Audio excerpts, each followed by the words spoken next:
Subscribe करें हमारे YouTube channel को और बेल आइकन को प्रेस करें हमारे लेटेस्ट वीडियोस को देखने के लिए।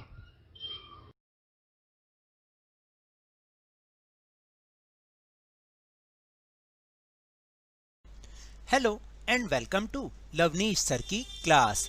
This is Directorate of Education GNCT of Delhi's worksheet number 64, and it is only for class 9 students. It has taken from the subject Social Science History, and we will learn and understand and revise chapter number 1, the French Revolution. As you all know, आपको पता ही है कि last worksheet में हमने 1 marker question की revision की थी। इस वर्कशीट में हम 3 और 5 मार्कर क्वेश्चंस की रिवीजन करेंगे। So now let's start and understand with me. So the first question is who were the members of the Jacobin club, यानी जैकोबिन क्लब के मेंबर कौन कौन थे? शॉपकीपर्स, आर्टिसंस यानी शिल्पकार, शू मेकर्स जूता बनाने वाले, pastry कुक्स, watchmakers, printers, as well as servants and daily wages workers were the members of the Jacobin Club. तो देखिए जितने भी जो लोअर क्लास पीपल थे, लोअर क्लास पीपल नहीं कह सकते इनको, मतलब एक जनरल पीपल कह सकते हैं, जितने भी ये शॉपकीपर्स थे, आर्टिसन थे, शू मेकर थे, पेस्ट्री बनाने वाले थे, वॉच मेकर्स थे, ये सब के सब जो आम लोग थे वो जैकोबिन क्लब के मेंबर्स थे। फिर now the second question is give a brief description of any 2 philosophers who contributed in the French Revolution. तो देखिए there are many philosophers who contributed for French Revolution, but we are describe only 2 here. देखिए first is Voltaire or Voltaire. His ideas encourage people to fight against privileges and dominance of the church without guilt. तो Voltaire जो थे उन्होंने लोगों को विशेष अधिकार के प्रति और जो चर्च की डोमिनेंस थी ना फ्रांस के ऊपर, उन सब के खिलाफ लड़ाई लड़ने के लिए उनको एनकरेज किया। And the second one is Montesquieu philosophy outline constitutional monarchy and division of powers. तो जो मॉन्तेस्क्यू थे उनकी फिलॉसफी क्या थी? उन्होंने संविधान के ऊपर ज़्यादा जोर दिया और पावर की डिवीज़न पर ज़्यादा जोर दिया। He believed all power should not be concentrated in one's persons head. तो देखिए उनका ये मानना था कि सारी की सारी पावर एक ही व्यक्ति के हाथों में नहीं होनी चाहिए, उसका डिवीज़न होना चाहिए। Question number 3 is who was Olymp they goose? Olymp they goose कौन थी? Olymp they goose was politically active in revolutionary France. France में ओलम्प दे गूस एक राजनीतिक रूप से सक्रिय लेडी थी। She protested against the constitution and the declaration of rights of man and citizen because they did not even give a basic political rights to women. क्या था कि उन्होंने जब ये 1791 की नेशनल असेंबली वाली गवर्नमेंट बनी तब उन्होंने प्रोटेस्ट किया, किसके खिलाफ? कॉन्स्टिट्यूशन के खिलाफ। और जो उन्होंने rights of man and citizen वाला चार्टर जो डिक्लेयर किया था उसके खिलाफ, क्योंकि उसमें वीमेंस को कोई भी पॉलिटिकल राइट्स नहीं दिए गए थे। Thus, in 1791 she wrote a declaration of rights of women and citizen. तो उन्होंने इसके अगेंस्ट क्या किया? उन्होंने वुमेन और सिटीजन वाला डिक्लेरेशन उन्होंने वो लिखा। In 1793, Olympe de Gouges criticized the Jacobin government for forcibly closing down women's clubs. जो 1793 में फिर उन्होंने ओलम्प दे गूज ने क्या किया? जैकोबिन गवर्नमेंट की आलोचना की, क्योंकि उन्होंने ज़बरदस्ती विमेन क्लब को बंद करा दिया था। She was later charge with treason and executed, और फिर बाद में उनके ऊपर देशद्रोह का मुकदमा चलाया गया और उन्हें फांसी की सज़ा दी गई। Now the question number 4 is why the rule of Robespierre in France is referred to as the reign of terror. तो जो रोबेस्पियर का रूल था फ्रांस में, उसको रेन ऑफ टेरर यानी आतंक का राज क्यों कहते हैं? So the answer is the period from 1793 to 1794 was referred to as reign of terror. तो देखिए 1793 से 1794 तक का जो पीरियड रहा वो रेन ऑफ टेरर के रूप में जाना जाता है और उसके कई सारे रीजंस हैं because of the following reasons. First is Maximilien Robespierre followed a policy of severe control and punishment. तो मैक्सिमिलियन रोबेस्पियर जो था उसने बहुत ही कठोर नियंत्रण और दंड की नीति को अपनाया। Any person who did not agree with this policies were guillotined. जो भी उसके पॉलिसी से एग्री नहीं करता था ना उसे गिलोटीन की सज़ा दी जाती थी। गिलोटीन आपको याद है ना, हमने समझा था लेसन में। And the third point is Robespierre's government issued laws placing a maximum ceiling on wages and price. उसने वेजेस और प्राइजेस की मैक्सिमम सीलिंग यानी मैक्सिमम लिमिट कर दी थी। And the last one is peasants were forced to sell their grains at prices fixed by the government। तो जो किसान होते थे उन्हें गवर्नमेंट के द्वारा ही फिक्स प्राइस पर ही अपनी जो भी क्रॉप्स होती थी उनको ज़बरदस्ती बेचना पड़ता था। तो इसलिए हमने उसको रेन ऑफ टेरर कहा। Question number 5 is how was the life of women in French society. यानी फ्रांस के समाज में औरतों का जीवन किस प्रकार का था वो अब हम समझते हैं। The answer is women in France did not avail respectable status in society. यानी समाज में उनकी जो स्थिति थी वो सम्मानजनक नहीं थी।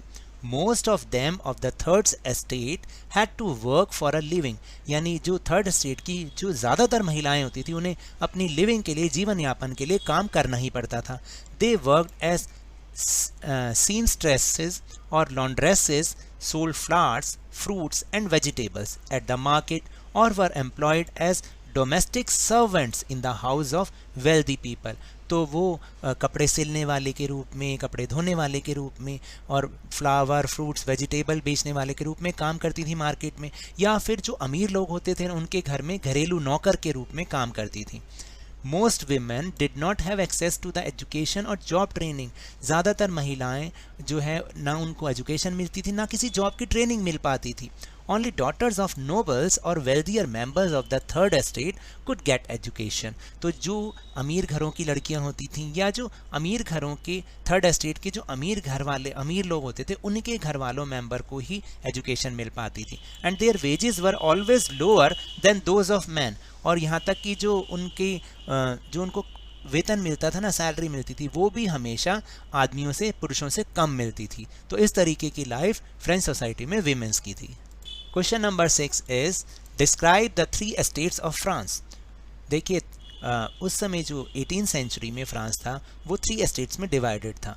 First estate is the first estate consisted of clergy. यानी उसमें फर्स्ट एस्टेट में कौन क्लैरिजी आते थे, जो फादर्स या जिनको हम प्रीस्ट भी बोलते हैं। The clergy were exempted from paying taxes to the king.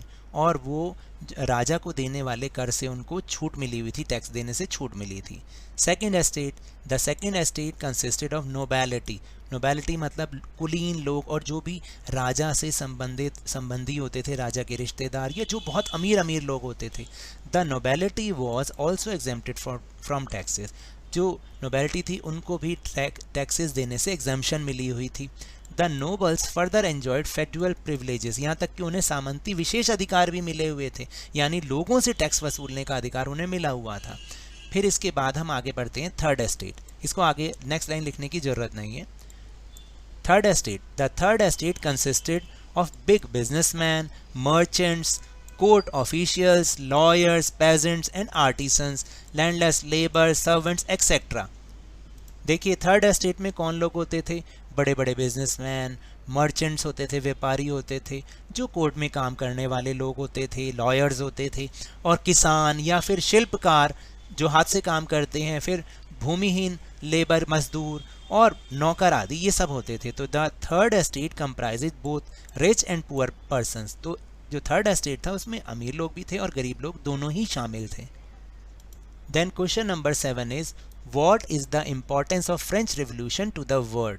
The most important contribution of the French Revolution to the world has been the idea of republicanism। देखिए जो सबसे मोस्ट इम्पॉर्टेंस रही फ्रेंच रेवोल्यूशन की world के लिए वो ये था कि उसने रिपब्लिकनिज्म का आइडिया लोगों को दिया, मतलब डेमोक्रेसी का आइडिया दिया। After the French Revolution, the idea of republican rule took root in Europe, and people began to question the logic of monarchical rule and the divine rights theory. देखिए, जब ये French revolution हुआ उसके बाद धीरे धीरे democracy Europe में फैली और लोगों ने अब राजाओं के राज पर यानी मोनार्कियल रूल और डिवाइन राइट्स थ्योरी मतलब जो उनकी दैवीय शक्ति वाली सिद्धांत था ना, उस पर उंगलियां उठानी शुरू कर दी. Now the question number 9 is what were the causes of French revolution. तो देखिए, फ्रेंच रेवोल्यूशन के क्या कारण थे. First is despotic rule of Louis 16, यानी उसका निरंकुश शासन. किसका? लुई 16 का. He became the ruler of France in 1774. He had drained the financial resources of France in wars. तो देखिए, वो 1774 में वहाँ का राजा बना फ्रांस का, और उसने धीरे धीरे युद्ध में लड़ते लड़ते फ्रांस के सारे फाइनेंशियल रिसोर्स को ख़त्म कर दिया. For the cost of his regular extravagant expenses he increase taxes which were paid by the third estate. तो देखिए, और उसके जो अनियमित इतने अनियंत्रित खर्चे थे ना, उनको पूरा करने के लिए उसने क्या किया, टैक्सेस को बढ़ा दिया, जो कि सिर्फ और सिर्फ थर्ड एस्टेट वालों को ही पे करने पड़ना था उसको. तो ये एक रीज़न था. Second reason is division of French society. जो फ्रेंच सोसाइटी थी उसका डिवीजन भी एक कारण था कि the French society was divided into 3 estates, जो हमने ऊपर समझा भी है अभी. First, second and third estates respectively. They enjoyed all privileges. जो फर्स्ट और सेकंड वाले थे वो सारे प्रिविलेजेस को, विशेष अधिकारों को एंजॉय करते थे, मतलब उन्हें मिले हुए थे. The people of third estate paid all kinds of direct और indirect taxes.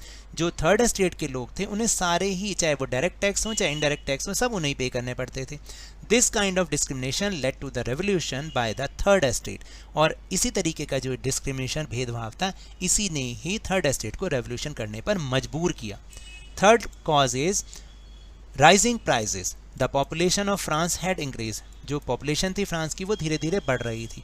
This resulted into more demand of food grains. यानी लोगों को फूड ग्रेन्स की और ज़्यादा उनकी डिमांड बढ़ती चली गई. So the price of bread rose rapidly. और इस तरह जो वहाँ पे जो ब्रेड होती थी ना, ब्रेड होती है यानी रोटी होती है, उसकी कीमतें धीरे धीरे बढ़ने लगी.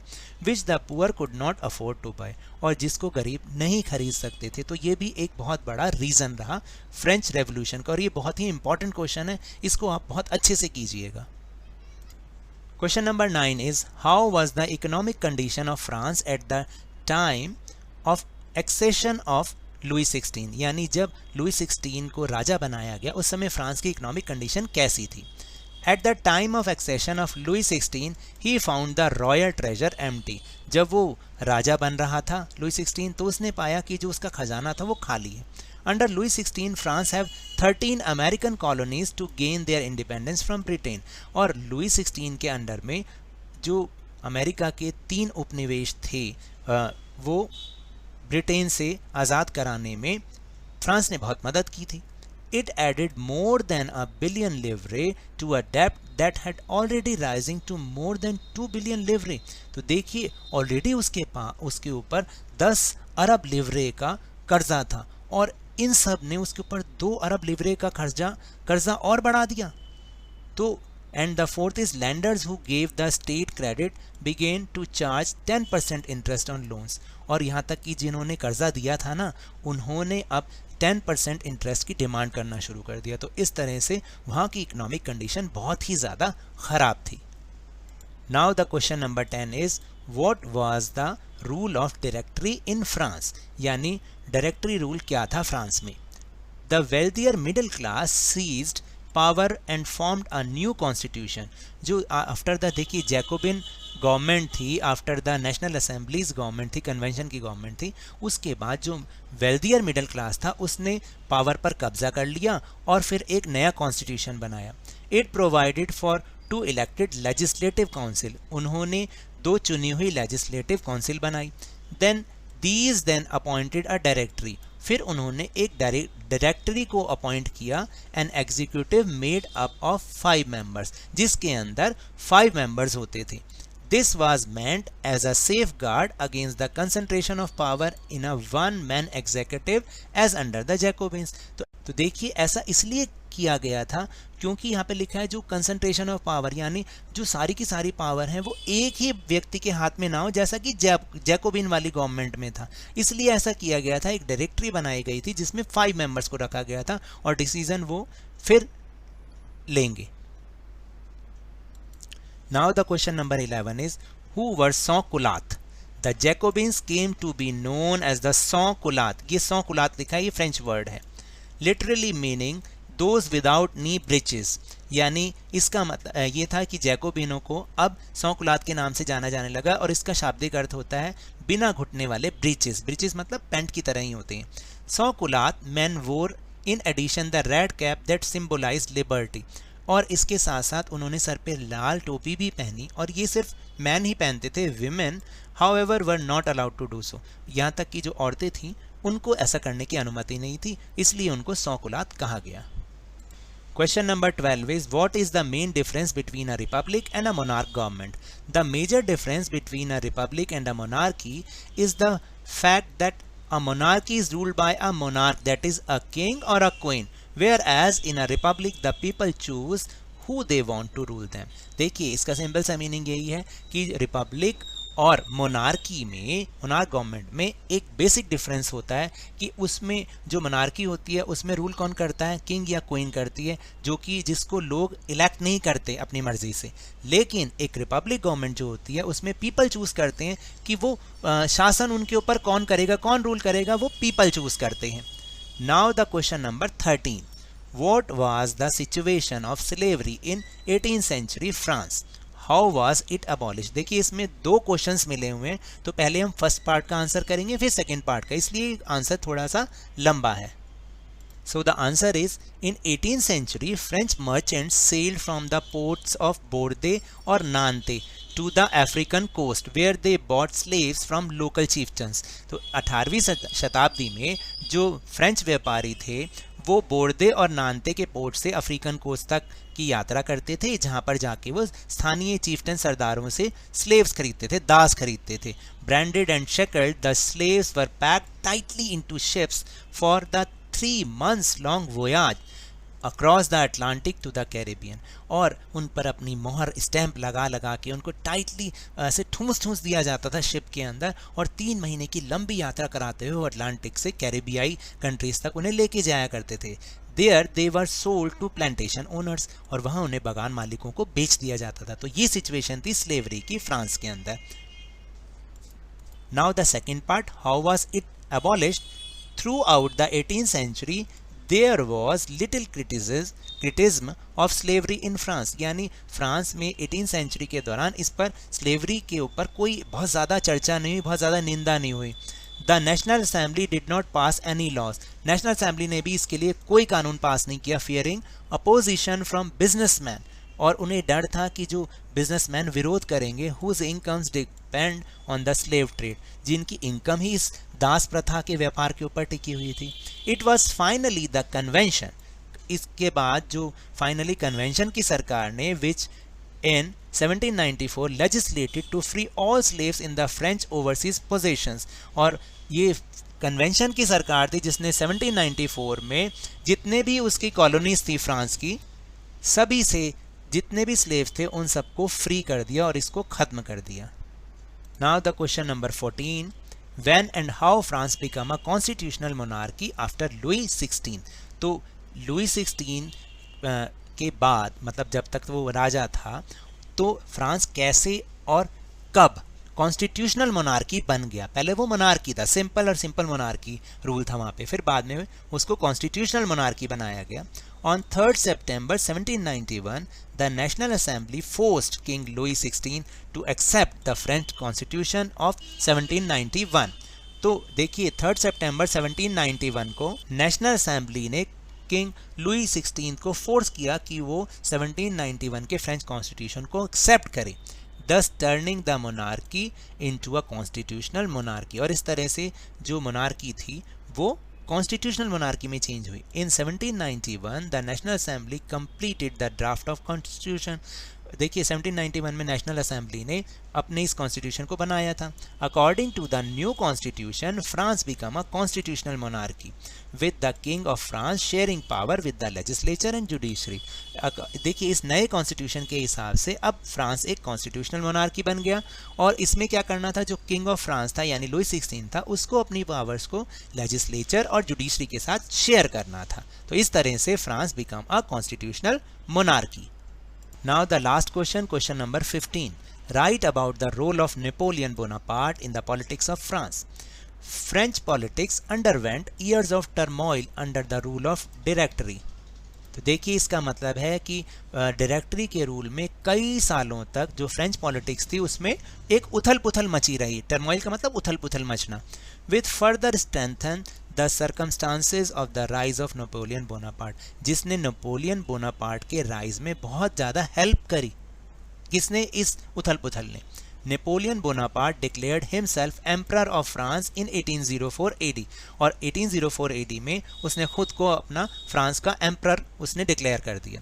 And began his conquest of neighbouring European countries, और उसने धीरे धीरे यूरोपियन जो दूसरी नेबरिंग यूरोपियन कंट्रीज थी उनको जीतने का अपना अभियान शुरू कर दिया। He conquered many areas around France, उसने फ्रांस के इर्द गिर्द बहुत सारे एरिया को जीत लिया।